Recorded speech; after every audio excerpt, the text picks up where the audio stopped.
L'altro giorno ha parlato all'ONU Benjamin Netanyahu, che ha sostanzialmente detto che insomma non ci sarà uno Stato di Palestina finché ci sarà Hamas, ma anche dopo, perché secondo lui la popolazione israeliana per più del 90% non vuole uno Stato di Palestina e quindi non ci sarà. Ha detto che Israele fa di tutto per dare da mangiare alle persone e che non sta assolutamente attuando una politica genocida e che deve finire il lavoro con Hamas perché è pronto a fare tantissimi altri 7 ottobre.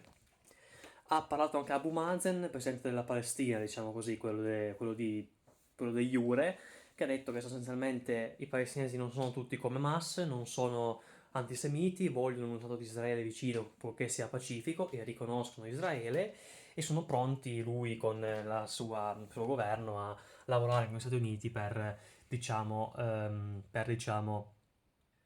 arrivare alla creazione di un pacifico Stato palestinese. Ha parlato, ha poi chiaramente parlato del genocidio che c'è in corso della carestia, così come ha fatto anche Erdogan, mentre Macron ha detto che devono essere liberi gli ostaggi e Hamas non deve avere ruolo politico, però la Palestina esiste. Sulla flottiglia ne ho già parlato, comunque penso che insomma è stata un'iniziativa buona perché comunque ha smosso un po' l'opinione pubblica, però adesso è ora di tornare indietro perché si sta rischiando veramente, veramente troppo.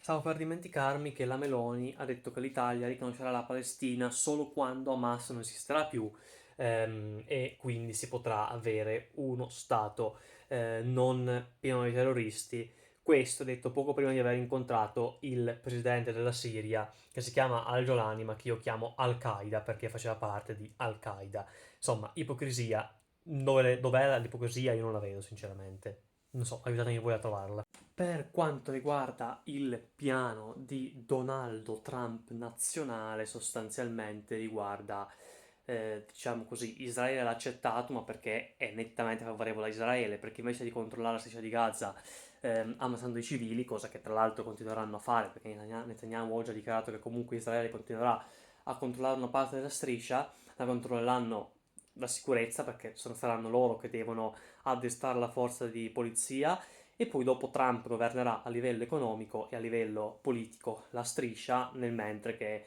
si dice l'autorità nazionale del paese si riformerà per poi poter governare da sola, ma non succederà mai, spoiler. E Hamas chiaramente non accetta perché il fatto di doversi riarmare subito e di dover andare via chiaramente non gli piace. È una scusa per dire io il piano l'ho proposto, Israele l'ha accettato, quindi colpa di Hamas e quindi la guerra può andare avanti.